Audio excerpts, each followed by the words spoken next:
Hello again, welcome back to this course on discrete mathematics, and today we are discussing about the relational applications, and specifically we are going to talk about RAS, which is one of the famous cryptographic representations. So we will discuss more on that in this part. So for example, when we talk about cryptography, especially when we started this course, we talked about prime numbers, and at that time I mentioned that, well, one of the applications of prime numbers is the cryptography. Well, we will talk about how to generate cryptographic keys, as well as how to encrypt and how to decrypt. So for example, we have to develop private keys as well as the public keys for a secure communication. So when you have these keys to encrypt and decrypt, we make sure that these keys are known only to the sender as well as the receiver. For example, a message is sent to you, just for example an email is sent to you, and when you receive an email from your friend, you hope that nobody else see that email, only you see this email. Well, that's where the encryption comes in. The message that you sent is been encrypted and sent to your friend, and where the receiver, when he received the message, he used the key to decrypt the message. So that's the basic idea. Let's move on and see how this can be done. Sometimes same key is used for encryption and decryption, or encrypt and decrypt. And the question is, how do we get the key to the recipient? Well, that's one of the basic questions that you can think about. Let's move on and discuss more on this public and private keys. We talked about this private keys just in the previous slide, where the key is only known to the sender as well as the receiver. Only this private parties, they know the key. The public key is something that everybody has the key to encrypt, and separate keys to decrypt. Yeah, they are not interchangeable. And encryption is made public too, and decryption is kept private. So that's what we call it as public key cryptography. And basically we have to have these keys, but how these keys are generated? Well, at times people use very complicated methods to generate this key. Basically what is recommended is that the key generation should be easy, and encryption should be easy, decryption should be easy, but the cracking should be very hard. Well, when it comes to the things online these days, there is no thing called as 100% secure, but we can make as much as secure as possible. That's why we often told that we have to always use the recent updates, packages, patches, and often change the keys or change the passwords to make it secure, so that it's very hard for people to crack. Well, even when we create these keys, we often go for prime numbers, because these prime numbers, the real random numbers which are prime, can really be helpful for us to provide a key that is very hard to crack. Well, is this a number a prime number or not? If you recall, in the past we do have a method to find whether a number is prime or not, but when the number becomes so huge, it's not easy for us to do it. So for example, there is this test called Fermat primality test. So this test helps us to determine whether a number is prime or not with the basic simple algorithms. We are not going to deep into this test, but let me just give you some idea about what this test is. If n is the number of tests on primality and k is the number of times to test for certainty, the algorithm is quite simple. repeat, you are supposed to repeat this for k times. Pick a randomly in the range from 1 to n minus 1, and if a power n minus 1 mod n is not equal to 1, then you are saying it is composite. If not, we are going to say it is probably a prime. So just keep that algorithm, and maybe you can try. I think by now you are familiar with using C, C++, or Java or Python, any of those languages. You can try it out, this algorithm, to find whether your number is prime or not. For example, here let n is 105. So you are going to have this iteration in which we have a equals, say, 92, and you have a power n minus 1, that is 92 power 104 mod 105, and that gives you 1. And again, if a is 84, when a is 84, 84 power 104 mod 105, that is 21. So we could conclude here from this simple example, 105 is a composite number. And recall what is composite from one of our previous lectures. We talked about a prime number as well as the composite number in detail. So I am not going to deep into it again. So here again the same algorithm, just keep that in mind. We are just trying to focus on how to find whether a number is a composite or a prime, just for us to generate these keys. And we are talking about n is 101 in this example. With this thought, we are doing several iterations here, and we have at this point 101 has 1 by 2 power 4, that is 1 by 16 chance of being a composite. So with this thought, actually this Fermat probability test can help us to provide the probability. If k is 100, the probability its composite is 1 by 2 power 100, that equals like 1, that's in 1.2 times 10 power 30. So that's a composite number. So there is a greater chance that you are having a hardware error in this. So however, we can't be certain. There is a known number of composite, but we will always report the prime by this test. That's one of the objective, because we talk about a larger prime numbers. So if you need more information, you can look into the web for this Fermat probability test. And coming to this RSA, as you noted down this part in the title of this lecture, as RSA stands for Ron Rivest, Adi Shamir, and Len Adelman. These are the three inventors of this cryptography, this particular algorithms, you can say. And this have three parts. One is the key generation, the second one is encrypting a message, the last one is decrypting a message. And this is quite popular method, and many people are using this RSA as one of the standard methods of encryptions and as well as decryptions, the whole crypto part. So let's briefly look at what it is, and then we move on.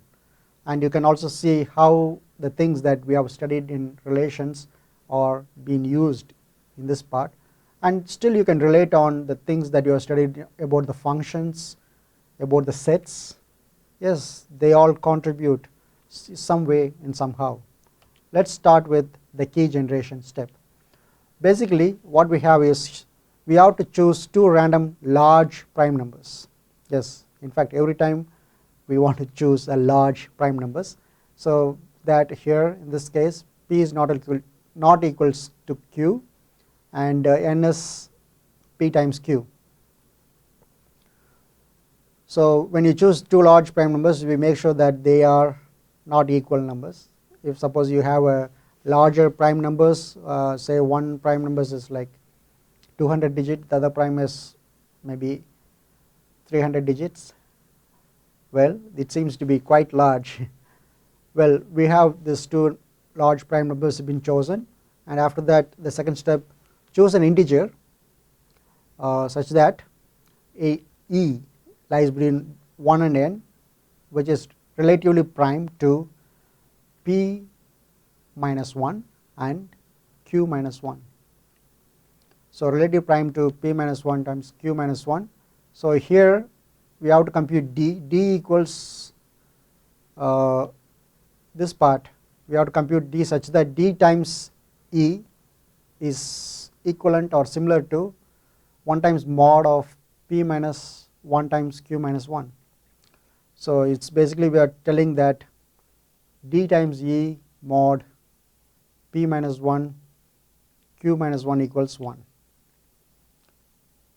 Finally, you are going to destroy all records of p and q. The last, that's the step for this key generation. Actually, we are still in key generation. Let's go to the step 1, where we have to find two large numbers such that these numbers are not equal, and in reality 2048 bit numbers are recommended. So that's like 617 digits. Well, definitely we need assistance in this regard. So from earlier lectures, the chance of a random odd 2048 bit numbers being prime is about 1 by 710. So we can compute a number prime relatively quick via this Fermat primality test, or even you can go for another method that we talked about earlier, but at times our computing power is not enough. So this method of Fermat primality test is more recommended. So choose, say for example, p is 107 and q is 97, and we have to compute n equals p times q. So in this case n is 10379. So for example, to find a big prime numbers, sample Java code is given to you here. So the number of bits of prime and certainty that the number is prime and the random number generator, these are the variables that is passed down to this big integer function. This gives us the big integer prime. Let's talk about this Java code briefly. As I suppose if you are not familiar with Java code, still this might be useful if you are familiar with C++, and in fact you could also consider if you are familiar with any other object oriented programming. In fact, if you are familiar with the C, it can also be useful if you are working out with functions. But basically we use this domain as public static void has been used here. So I recommend if you are familiar with C++ or Java, this might be of good use. Well, this is a basic function has been used here for our reference here. So what's happening here is that we import two libraries for Java, math and utilities libraries. Then we have this number digits we want to generate as 617, and certainty that this is prime number is 100, and go on with this actual code. How long does it take? Well, keep in mind this is Java, and suppose I use a system which is, say for example, Intel i7 processor with say you have 2.4 gigahertz per second.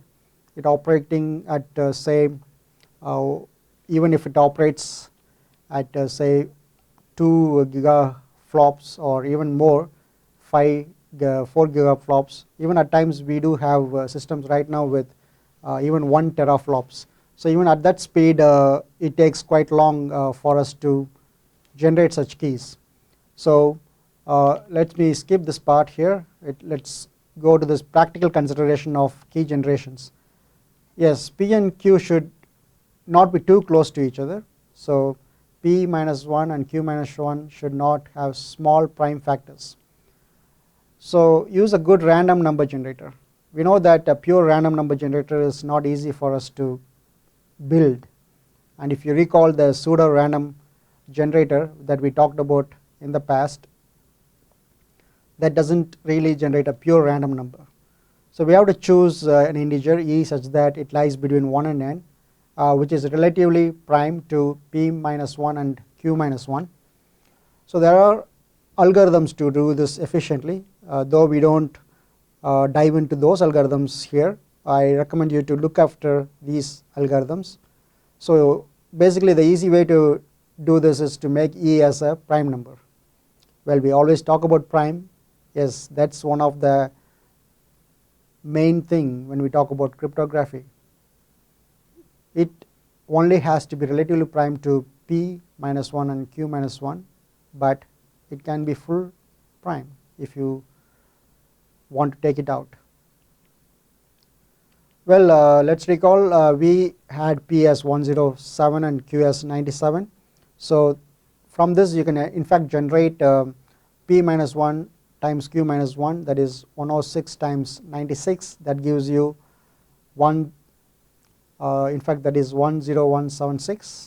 That you can simplify it as 2 power 6 times 3 times 53. Can you note what is happening here? In fact, we are expressing the whole thing by means of prime numbers 2, 3, 53. So we choose E as 85, and 85 is nothing but 5 times 17, and you can see that 85 and 10176, the GCD of this is 1, which means that it is relatively prime number, relatively prime number. So relatively prime is also a useful number for us to have for the E. So now we are going to the step 3 where D times E equals this part, where we rephrase as D times E mod P minus 1 times Q minus 1 is 1. So there are algorithms again that does this efficiently. Again in this course we don't talk about that. So we chose D to be 4669. And what happens here, if you apply this 4669 times 85 mod 10176, that it should be equal to 1. Well, now with this help of Java codes, in fact it's always useful for us to use the system, the computers, to write these codes to generate the results. Well, what we have here for D is 4669, and the final thing is you have to destroy the record of P and Q. P and Q should not be known. In fact, everything with P and Q we step by step generated things. So if you know P and Q, then we can compute the private encryption key from public decryption key. So you have this form, right? D times E equals or similar to 1 times mod P minus 1 times Q minus 1. So let's see here the keys. Here what we have is N equals P times Q, that is 10379, and E is 85 and D is 4669.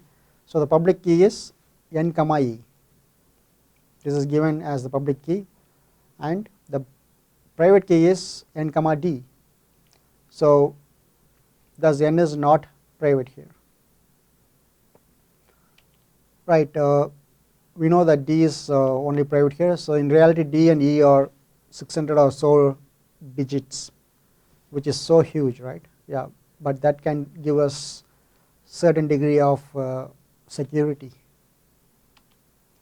And N is like 1200 so digits. That's so huge. For encrypting the message, to encode a message, first encode the message M into a number.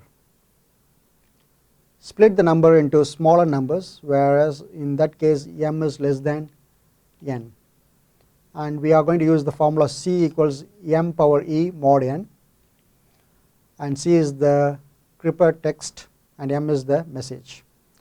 So you have a message and you are converting this message into numbers, and you are going to split the numbers into smaller numbers, and finally we use the simple formula for having the encryption form, that is C equals M power E mod N, and in fact M is the message that you want to encrypt. So let's simply use this form for Java code. That is, in fact, I'm not going to explain all the code as such that we have seen earlier for big integer to encrypt this number. So let's see the message. Say for example you have a string. This is the message that you want to encrypt. You want to encode this message. So we have the messages go Cavaliers, and you want to have this modified ASIC code for this. So you have generated this number for each and every character there, and with that, in fact, you have a huge number altogether. So what you are going to do is you are going to split the numbers, as we have seen. The step 2 is to split the numbers. Let's group together. So we will recall the n as n 10379. So now we are going to split. As you can see here, we are splitting the numbers like that, 4 digits, just like that, 4 digits. So after splitting, the next step is to use the formula where C equals m power E mod n. So that's 4181 power 85. Remember, E is 85 mod. Yeah, here is mod n. N is 10379. So that gives you the result 4501. So for each and every 4 digits, you are using the same formula, and you are generating this whole code. And in fact, this is the encoded digits that you have in hand. So the encrypted messages here, yeah, as we have just seen, the encrypted messages, this part, and so on. Now it's quite safe for you, and let's use this similar methods to decrypt the message. M equals C power D mod n on each number. So split the number into individual ASIC code characters as before, and decode the message into string. Let's go back and do this whole part. We have this message. This is the encrypted message, already encrypted, and now we are going to decrypt. So we are going to use the formula M equals C power D mod n for each number. So first number is 4505. So 4505 power 4669, that is the D, and mod n, that is 10379. So which gives us, or in other words, which gives back the original code, that is 4181. Likewise, you are doing it for each and every part. And after finishing this, you are going to split this number into individual characters. So separate it again, 41, 81, 02, you are separating this. After separating into this individual characters, you know this equivalent ASIC code. So you are going to decode the message into string. That's it. Modified ASIC code reveals you the final string as Go Cavaliers. Finally, you got it. And if you think back, one problem that we have seen earlier in one of my lectures, where we also in fact encrypted the message, for which we use simple code like for as if the Julius Caesar used during his time, converting like 1 for A, 2 for B, 3 for C, and a message is sent by means of having a simple encryption. But this one that we see today is really beneficial because it's not easy for people to crack this message. The mod power computation can be done using the Java code, or you can also use other programming methods. How to compute C equals M power E mod n, or M equals C power D mod n. This is actually the encryption and decryption part that we just did, and in fact this again takes a lot of computation power. So either you can go and use for Java or Perl. There are different functions that can be useful for us to generate such things, because computation is one of the constraints that you might have whenever you encode a message. Well, let's see how this worked, because for encoding we used this part as well as for decoding. M equals C power D mod n, that's for decoding, and C equals M power E mod n, that's for encoding. So in fact C power D is similar to M power E power D, that is again similar to M power E D mod n. So if you recall, E times D equals 1 times M mod P minus 1. and E times D equals 1 times mod Q minus 1. And that's one of the reasons why we have to destroy this P and Q initially, so that it cannot be revealed to anyone else. So that's why we have M power E times D is similar to M times mod P, and again M power E times D equals or similar to M times mod Q. So again that's further simplified as M power ED is similar to M times mod PQ. M power ED is similar to M times mod N. Cracking a message. This has to be harder. Well, in order to decrypt a message, we must compute this part, M equals C power D mod N, and N is known. The part of the public key has the N. C is also known, is a part of the cryptotext that you have. E is known for the encryption key, and we have to compute for D with no other information. So that's where the complexity comes in, where E lies between 1 to N, which has to be relatively prime to this P minus 1 times Q minus 1. And if you compute the D, in which we had this part like D times E mod P minus 1 times Q minus 1 is 1.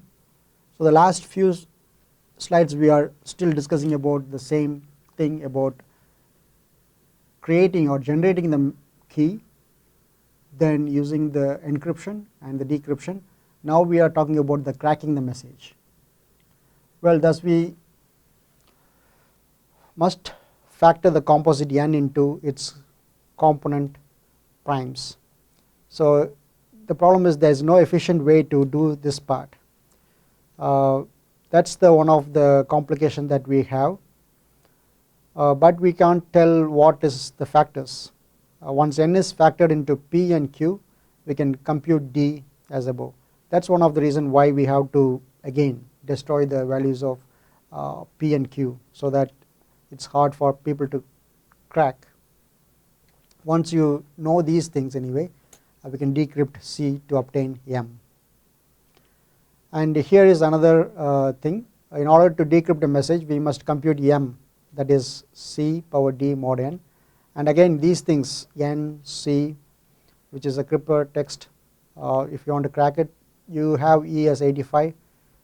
So in order to determine D, we need a factor of N. So again the same formula that has been used, and the factor of P and Q we also needed. So we have factor N into P and Q. So this would be feasible with two large prime numbers. This would not have been feasible with two large prime numbers. So two large prime numbers, when we talk about it's like we really need a large prime numbers. The prime numbers that we have here is very small, just 2 and 3 digits, like 97 and 107. So if suppose we got these messages and these information, we can compute D and crack the message. Assigning a message, that's another thing. Here again recall, we can compute this part where D times E mod P minus 1 times Q minus 1 equals 1, and D and E are interchangeable. In this example we can use either for encrypting a key. Yes, you can encrypt with either keys that you have, and you must use other keys to decrypt.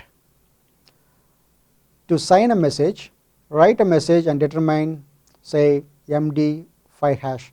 So we have to talk about this hash function. We are not going to deep into this hash function, and in fact this is up to you for you to learn more about this hash function. We won't talk much about this hash function in this course from now on. Like, just for your reference, I am giving this one last information about this encryption. So encryption has the sign. If you want to sign a message in the encryption, encrypt the hash with your private encryption key. So anybody can verify you created the message. Only the public encryption key can decrypt the hash. In fact, these days we talk about other, for example, cryptocurrencies are there, and in fact we also talk about other modules of the so-called algorithms that are evaluating these cryptocurrencies, in which for that also people uses the hash functions. The hash is then verified against the message. Well, as I told you, I'm not going deep into this hash function, and this is open to you. If you really want to work more on this cryptography, you can learn further from there on. Basically what we saw today is the application of RSA by means of relations, in fact. And today you know the basic RSA algorithm, where you know how to generate a key, and then how to encrypt a key, and how to decrypt, in fact how to encrypt a message and how to decrypt a message. And in fact there is some points about cracking as well, and again I don't want to talk much about the actual code cracking part. In fact that's out of scope for our course that we have here, because we are still talking about discrete mathematics, and in this part of relations we just saw the application of RSA algorithm. And there is a couple more applications that's related to this cryptography that's waiting for us. Before we move on to the next one, I just want to thank you for listening to this lecture, and looking forward to see you in the next lecture. Until then, goodbye.